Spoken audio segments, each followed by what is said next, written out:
Coucou tout le monde, bienvenue dans cette nouvelle vidéo. Alors aujourd'hui c'est une vidéo un peu particulière parce que c'est comme un vlog mais qui n'est pas vraiment un vlog. Je vous prends avec moi dans la transformation de mon coin bureau. Mais en tout cas, ce que je voulais vous dire avant tout, c'est un grand merci d'avoir été là et d'avoir regardé ma vidéo, la précédente sur Kerby Rosanne. C'était super important pour moi parce que je m'étais vraiment investie et j'ai d'excellents retours. Je suis vraiment trop contente. Merci vraiment beaucoup.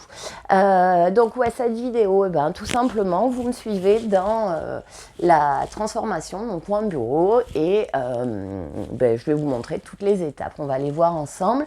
Avant, en fait, j'avais un bureau de dessinateur que j'avais acheté sur Amazon. Bon, vous l'avez déjà vu dans mes vidéos. Il était très bien, sauf que j'utilisais pas le plan inclinable, qui avait aucun intérêt pour moi en colo, mais il était pas mal parce qu'il pouvait s'allonger. Seul problème, c'est que j'avais 0 rangement dessus. Donc je mettais tout comme je pouvais sur le bureau, mais c'était vraiment pas pratique du tout. Donc pour le nouveau, en fait, je l'ai choisi de manière à ce qu'il justement corrige ce petit défaut. Voilà, c'est quelque chose de beaucoup plus pratique comme vous allez le voir. Je l'ai trouvé sur le Bon Coin. C'est un bureau Ikea en fait, c'est pour celles que ça intéresserait éventuellement, c'est le modèle Mike. Il coûte 200 € de mémoire neuf. Et moi je l'ai eu sur le Bon Coin à 60 et il y en a plein d'autres. C'est un bureau qu'on trouve facilement. Voilà. Et c'est parti. Donc première étape, je vous montre mon ancien coin colo. Donc voilà mon coin bureau pour le moment. De toute façon, j'avais filmé un room tour. Vous le trouverez si ça vous intéresse dans mes vidéos. Donc on est d'accord, c'est franchement le bordel. Il y en a un peu de tout partout. Ouais, c'est parce que je colo pas mal en ce moment. Je profite de ne pas avoir mes enfants pour le faire. Et clairement, moi, quand j'ai plusieurs en cours, il y a aussi du bordel partout, comme vous pouvez le voir. Ça, c'est encore les notes de ma vidéo vlog, enfin mes pompes, clairement. Donc voilà, on va procéder à la transformation. À tout à l'heure. Alors, deuxième étape, je vide mon bureau et j'enlève mes affaires de colo. Alors voilà, le bureau est vidé, démonté. Je vais essayer de le vendre sur le Bon Coin. En fait, c'est pas un bureau réellement. C'est, vous savez, une table de dessin. Voilà, mais autant vous dire que pour colo, c'est carrément pas pratique. Bon, bureau vidé et effectivement affaire de colo enlevée. Par contre, nous avons un léger problème, c'est-à-dire que c'est encore plus le bordel. Vous savez, c'est la phase où on se dit non, mais en fait, j'ai fait une connerie. Ça allait très bien comme c'était. Voilà quoi. Donc, bureau à monter, 59 étapes, s'il vous plaît. Et puis, affaire à réinstaller. À tout à l'heure. Alors, troisième étape, je monte mon nouveau bureau. Alors, le montage du bureau se fait en 59 étapes. Oui, c'est qu'un simple bureau, ce n'est pas une fusée qui va dans l'espace. Et pourtant, il y a 59 étapes, tout va bien. Donc déjà, il m'a fallu 1 heure pour trouver la notice sur Internet, puisque forcément, je l'ai acheté d'occasion, donc les gens n'avaient plus la notice. Je pensais que ça allait me prendre 5 minutes, ça m'a pris 1 heure. Donc là, j'en suis à 1h30 de montage. Oh purée, j'y comprends rien, il y en a marre. Mais quelle idée d'avoir acheté un truc d'occasion, c'est la misère. Voilà pourquoi. Ça fait près, je sais pas, 1h30 que j'y suis. Et je n'ai monté que ça. Je vais y passer la journée. Alors vous connaissez sûrement les meubles Ikea, vous savez qu'ils sont entièrement en kit et que tout est démonté jusqu'à la moindre vis. Sauf que là, quand on est allé chercher le bureau, évidemment, on a démonté seulement ce qui ne rentrait pas dans la voiture et on a laissé monter les parties qui rentraient dans la voiture. Mais J'ai mis plus de 30 minutes à comprendre qu'en fait, je ne pouvais pas monter toutes les pièces en suivant la notice sans démonter l'ensemble en fait et repartir de zéro. Donc après m'être acharnée à essayer de juste reconstituer le bureau avec mes pièces montées, quoi, eh bien il a fallu que je reparte de zéro. Donc là, ça fait juste 2h30 que je suis en train de monter mon bureau et j'en suis seulement à l'étape 5 sur 59. Avec un peu d'improvisation sur la fin. Alors là, clairement, je vais prendre l'air dans mon jardin. Je n'en peux plus. Regardez pas mes chaussures magnifiques, n'est-ce pas? C'est mes chaussures de prêt. Coucou Ponette. Je vous présente Lala qui a déjà fait une petite apparition. Une Ponette toute mouf. Et ma puce, Orphée. Allez, c'est reparti, il est 18h maintenant, la nuit tombe. Et je suis un petit peu inquiète pour cette nuit, quoi. Je sais pas bien où je vais dormir, je sens que le canapé sera pour moi. Et c'est fini! Ah ben non, il n'y a pas le fond.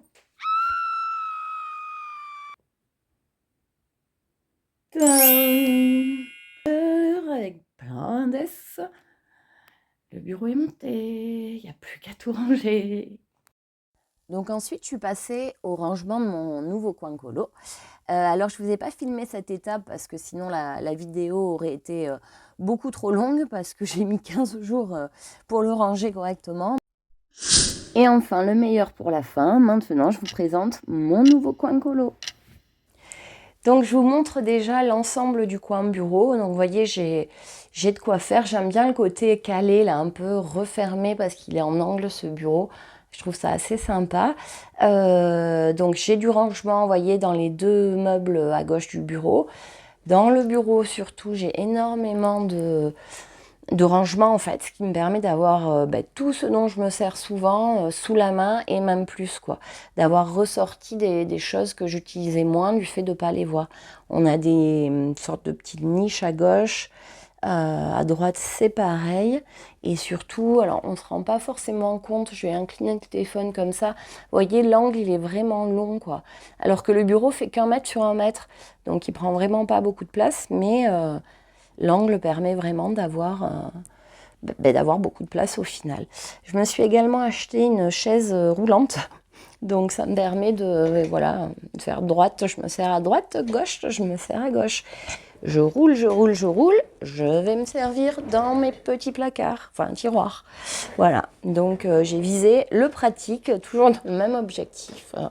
Perdre le moins de temps possible à chercher les choses et avoir le plus de temps possible pour colorier. Donc maintenant, je vais vous montrer tous les coins un par un. Alors en fait, j'ai choisi ce bureau parce qu'il a plein de rangements. Déjà plein de rangements qui sont là de base, quoi, et plein d'autres rangements que j'ai pu intégrer. Ce qui est vraiment génial, en fait, c'est l'angle. J'ai choisi un bureau d'angle parce que mon coin bureau est dans ma chambre, qui n'est pas du tout immense. Et le fait qu'il soit en angle, clairement, ça prend moins de place dans la pièce. Et vous voyez, en plus, cet angle m'a permis d'avoir sur le bureau tout ce que vous voyez là devant vous, et ces choses, elles rentraient pas sur mon ancien bureau, en fait. Du coup, je les avais pas devant moi. Vous savez ce que c'est, quand on les a pas devant, on n'y pense pas forcément, et c'est moins pratique, quoi. Donc ça, c'est génial, notamment les aquamarqueurs. Ça m'a permis de les avoir juste devant moi, ce qui fait que je m'en sers beaucoup plus, mais pas que, en fait. Quasiment, à part le taille-crayon, tout le reste, ça rentrait pas. Donc, c'est bien mieux. Et en plus, ma lampe est large, donc elle éclaire vraiment tout le coin bureau. Je veux dire, cet angle, c'est pas un coin sombre, quoi. C'est un coin dont je me sers vraiment. Ce que j'aime beaucoup aussi, c'est toute cette partie-là qui est aimantée. Donc j'ai pris pas mal d'aimants parce que, comme vous le voyez, j'ai des post-it partout qui avant traînaient à droite à gauche, que je finissais par perdre. Là, j'ai tout ce qui concerne le colo. Alors, pas que, hein, j'ai 2-3 post-it qui n'ont rien à voir, mais toutes mes idées, tout ce à quoi il faut que je pense, c'est sous mon nez.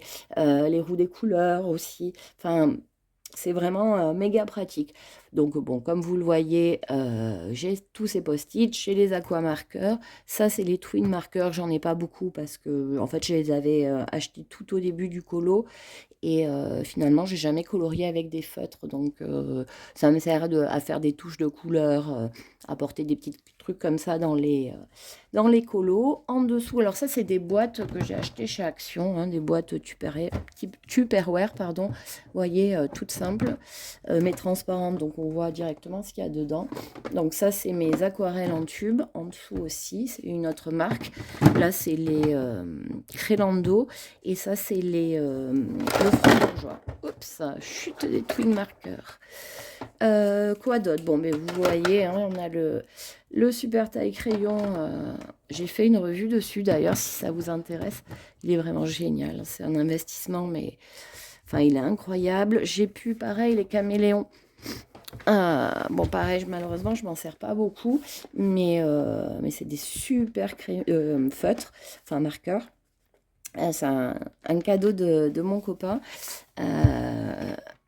Et bien, au moins, je les ai sous les yeux. Même si je ne m'en sers pas des masses, malheureusement, mais au moins, ça m'y fera penser et je pense que je vais être amenée à m'en servir beaucoup plus. Ça bouge, non? Ouais. Bon, voilà, en gros, pour l'angle. Ensuite, on va passer, du coup, au côté droit. Sur le côté droit du bureau, vous voyez, on a des petites niches là. Et j'ai intégré, vous savez, les rangements en plastique là que moi j'ai acheté sur Temu, mais il y en a aussi sur Amazon ou comment il s'appelle l'autre? AliExpress, voilà. Donc en haut, on a les Color Cubes. Donc là, pareil, j'ai fait une vidéo. Malheureusement, moi, j'avoue, je m'en sers très très peu, quoi. Alors que c'est un super outil, mais je sais pas pourquoi je prends pas le temps en fait. Je veux colorier un maximum et je prends pas le temps de me poser, de choisir tranquillement une palette de couleurs, quoi. Je le fais de manière beaucoup plus instinctive, quoi, ce qui m'inspire sur le moment. Mais il faudrait que je m'en serve plus aussi. Ensuite, dans ces petites boîtes, on a des écouteurs, notamment le soir quand j'écoute des vidéos en coloriant pour pas déranger tout le monde. Là-dedans, on a tout ce qui est, comment dire, pour finaliser les colos, quoi. La fameuse crème adorée dont je vous ai déjà parlé, des paillettes, les glitters, c'est ça, glitter 3D, bon, etc. Des dorures, des petits pochoirs. Ça, c'est pareil. Avant, c'était au fin fond d'un tiroir sous 400 000 choses. Je ne m'en servais jamais. Moi, ce que je suis très contente d'avoir sur le bureau, c'est les encres. Parce que ça, par contre, je m'en sers. Donc, à droite, c'est vous savez, les encres Action. Mademoiselle Sou a fait une super vidéo sur ça. Je vous conseille aussi d'aller la voir. Et sinon, on a les Colorex. Après, en bas, j'ai essayé de mettre tout ce qui est feutre. Donc, les Artistro. Ici, c'est les nouveaux. Enfin, nouveaux. Je ne sais pas si c'est nouveau, mais moi, je viens de l'acheter. Vraiment, là, ça va être compliqué. Non, si, c'est bon. Les twin marqueurs métalliques, en fait, qui sont super. Vraiment, j'adore. Donc, de chez Action. Qu'est-ce qu'on a d'autre? Bon, ça, c'est les pennes, pas pennes, un Stabilo 68. Quelques marqueurs, les pro marqueurs notamment. Enfin, j'en ai 5. 6, pardon. Quelques pits. Bon, vous les connaissez de toute façon. Ça, c'est pareil, c'est les aquamarqueurs de la marque Ecoline. Mais sincèrement, ils sont beaucoup plus chers que les aquamarqueurs et personnellement, je les aime moins. Et ça, c'est des marqueurs à paillettes. Voilà. Ce petit carnet, là, je m'en sers pour faire tester les crayons, en fait, quand je colorie. Donc, pareil, super pratique parce que à portée de main. C'était vraiment le but. Alors, côté gauche du bureau, donc pareil, on a une petite tablette qui était dans le bureau et moi j'ai rajouté pas mal de petits rangements. Donc, je ne fais pas une présentation des articles un par un, ça fera l'objet d'un room tour, j'en ai déjà fait un, mais je pense bientôt en refaire un autre parce qu'il y a pas mal de trucs qui ont changé. Alors, en haut, on a tout ce qui est trousse souple. Ensuite, ici, on a les calours qui sont des crayons que j'ai pas du tout commandés, qui m'ont été livrés par AliExpress. Et en fait, c'était une erreur. J'avais commandé autre chose. Qu'est-ce que c'est que j'avais commandé? Je m'en rappelle plus. Mais une fois que j'ai voulu leur renvoyer, quoi, que je leur ai signalé, ils m'ont renvoyé mon article, mais ils n'ont pas du tout demandé à ce que... Enfin, ils m'ont dit de la garder. Donc, ma foi, plutôt sympa. Ici, on a tout ce qui est stylo gel, Posca, enfin tous les blancs. Vous voyez, comme je vous le disais dans plusieurs vidéos, de toute façon, je vous l'ai dit, j'ai un problème avec les blancs. Je les trouve à chaque fois trop opaques, pas assez opaques, trop secs, pas assez secs, enfin bref. Donc, je les teste à peu près tous, vous voyez, j'en ai pas mal. Le dernier là que j'ai testé, c'est celui-ci qui est à la base un feutre pour personnaliser les baskets ou les vêtements. Et franchement, il est pas mal en colo. Sinon, les classiques, hein, signaux blancs, etc. Donc j'ai dit que je vous les montrais pas un par un et je vous les montre un par un. Et enfin, le noir. Alors là, le noir, c'est facile puisque je fais tout au Posca pour le noir. Comme ça, au moins, j'en ai deux.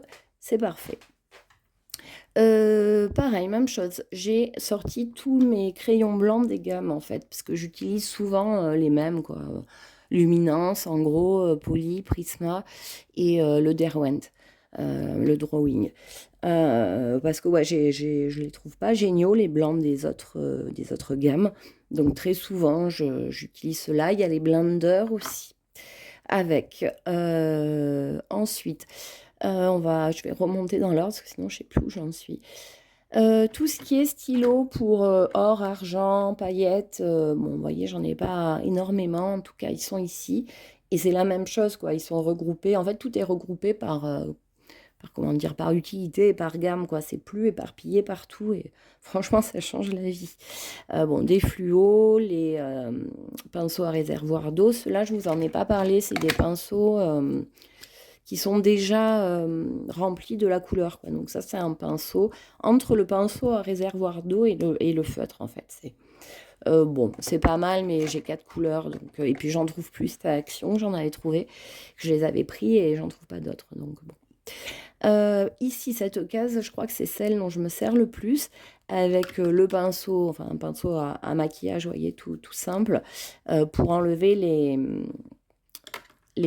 comment ça s'appelle, les pelures de gomme. Et comme je gomme beaucoup, voilà. À côté, ma gomme électrique. Ce petit pinceau-là, c'est pour nettoyer mon taille-crayon. Ensuite, j'ai deux gammes, enfin deux gammes. Une gamme complète de crayons aquarellables qui sont les Stabilo, qui sont vraiment pas mal du tout. Les Aquacolor. C'est la première gamme que j'ai eue et franchement, je les trouve même plus pigmentées que les Faber-Castell Aqua, c'est pour dire. Et là, en fait, c'est des aquas, enfin les Gold Faber Aqua, je vais y arriver, que j'aime pas des masses, sincèrement. Et puis j'en ai, voilà, j'ai que quelques jaunes et quelques gris, donc voilà, mon unique Albrecht Dürer, couleur peau. Ah, et je m'en sers vraiment très très rarement. Là, on a les pipettes pour les encres, des pastels gras, donc j'en ai deux. Celui-ci, je m'en sers pour en faire des nuages ou des points de lumière. Et celui-ci, pareil, sauf qu'il est irisé un petit peu. Ensuite, en bas, qu'est-ce qu'on a? Alors là, c'est une gamme complète aussi. C'est les macarons, qui sont donc les crayons brutuneurs pastel, voilà, que j'utilise quasiment pour chaque colo et quelle que soit la gamme que j'utilise, que je trouve qu'il n'y a jamais assez de couleurs pastel dans les gammes, ou de couleurs claires au moins, donc je les utilise pour ça. Là, on a les Lumicolor. Donc à la base, je les avais achetés pour le blanc uniquement, mais c'était des packs de toutes ces couleurs-là, comment dire, les couleurs primaires. Bon, c'est surtout le blanc, d'ailleurs, on ne le voit plus tellement qu'il est au fond du petit pot. Là, on a, je ne sais même plus comment ils s'appellent, tellement que je les aime pas. Les Procolor, voilà, que j'avais acheté un dégradé. J'ai l'impression qu'on n'y voit rien. J'espère que vous voyez bien. Je les aime pas, je les trouve beaucoup trop secs. Après les drawing, donc c'est pareil, il n'y en a que 12, ça rentre facilement. Les light fast, pardon. Alors là, je suis loin d'avoir la gamme complète, je les achète à l'unité. Donc du coup, je me les laisse à disposition. Même chose pour les Color Soft. Voilà, que j'adore, vraiment. Et ensuite, le plus intéressant de ce côté-là, je pense, pour vous, c'est ces cases-là. En fait, je me les suis réservées pour tous mes encours. Parce que j'avais vraiment la fâcheuse habitude de perdre les crayons de mes encours, de les mélanger, de plus les retrouver et du coup, d'abandonner mes encours. Donc, d'ailleurs, je vais faire une vidéo à ce sujet avec, pour vous présenter ma technique de classement, quoi, pour pas les perdre. Mais là, je vous dis quand même vite fait. En fait, ce que j'ai fait, c'est que j'ai acheté des gommettes. Je vais décrocher le téléphone pour que vous voyez mieux. Donc, vous voyez, il y a des gommettes là que je colle à chaque fois. Et pareil, là, voilà, pour cette gamme-là, enfin pour ce rangement-là. Ce que je fais, en fait, c'est que je prends une feuille Bristol qui est donc accrochée au bureau, c'est celle-ci. Et je note la couleur de chaque colo. Donc, par exemple, la jaune, c'est pour ce qui concerne un colo de Kerby Rosanne. Et je sais que les crayons que j'ai utilisés, c'est ceux avec la pastille jaune. Pardon. Et également, en fait, parce que ça m'arrive souvent, s'il m'arrive que sur un encours, j'ai un crayon, mettons, je dis n'importe quoi, celui-ci qui se retrouve dans 2 encours différents, je les mets dans une case spéciale avec le nombre de gommettes. Si par exemple celui-ci fait partie du colo jaune et du colo rose, et là il y aura une gommette jaune, une gommette rose, et je sais que celui-ci va dans les 2 colos. Voilà. Voilà ma petite technique et c'est vrai que depuis, j'abandonne moins d'encours, clairement. Alors ensuite, on a donc sur le haut du bureau, et ça aussi c'est super pratique parce que ça me fait encore une possibilité de rangement. Mes livres avant je les avais sur un petit meuble, enfin ça arrêtait pas de se casser la figure. Franchement c'est plus pratique comme ça et je les vois tous d'un coup, ça c'est très bien. Je vais peut-être commencer par ce côté puisque là il y a des gammes de crayons, c'est tout ce qui est aquarellable. Alors j'ai oublié de vous mettre les Derwent parce que je suis en train de m'en servir, donc ils sont à côté, mais peu importe.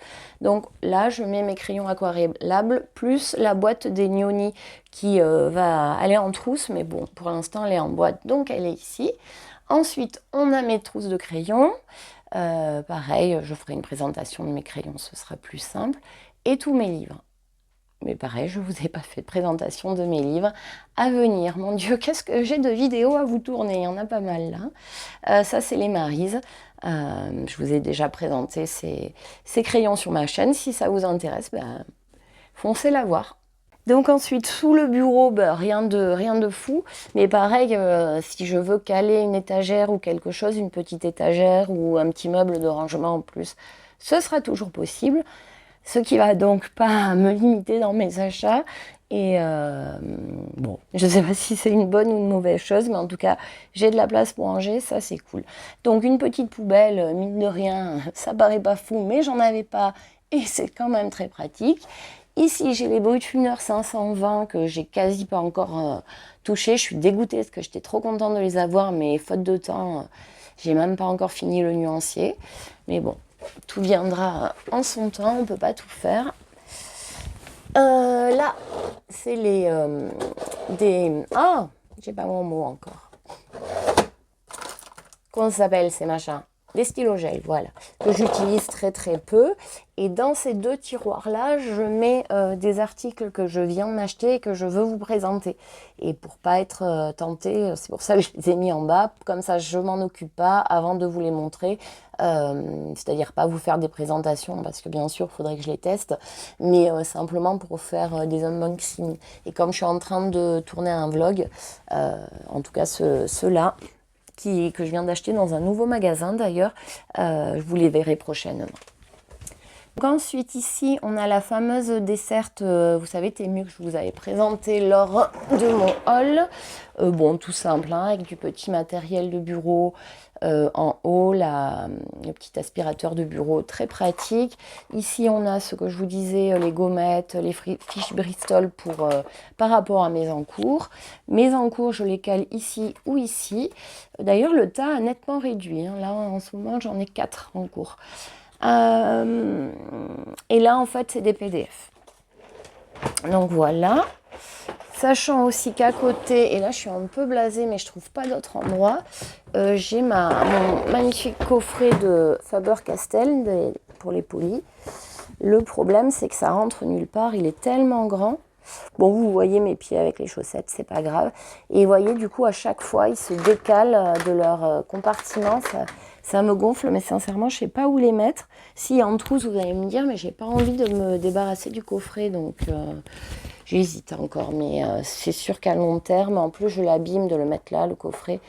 Vraiment, il est très très beau, mais il faut avoir un atelier d'artiste quoi pour le rentrer. Donc voilà. Et sinon, dans tous ces rangements là, ces tiroirs allez, je vous montre celui-ci parce qu'il est intéressant pour vous, c'est les nuanciers. Voilà, et ça c'est pareil, il faudrait que je les reprenne parce que à la base ils étaient classés, alors ils sont tous plastifiés, ce qui est peut-être pas la meilleure des idées parce que certes ils s'abîment pas, mais par contre ça fait des reflets, vous savez, des fois. Enfin bon, je chipote, hein, c'est pas bien grave. Donc vous voyez, j'ai classé toutes mes gammes et je les retrouve facilement. Sauf que je les remets jamais là-dedans, donc ben voilà, ils sont tout mélangé. Et ensuite tout ça aussi c'est rempli de matériel mais dont je me sers moins souvent et ça on le verra pour le room tour du coup. Et bien voilà, on arrive à la fin de la vidéo. J'espère vraiment qu'elle vous a plu. Si c'est le cas, n'hésitez pas à me le dire en commentaire. Sincèrement, ça fait toujours très très plaisir d'avoir vos retours. La prochaine vidéo, ce sera un vlog. Et puis en attendant, je vous souhaite de bons colos.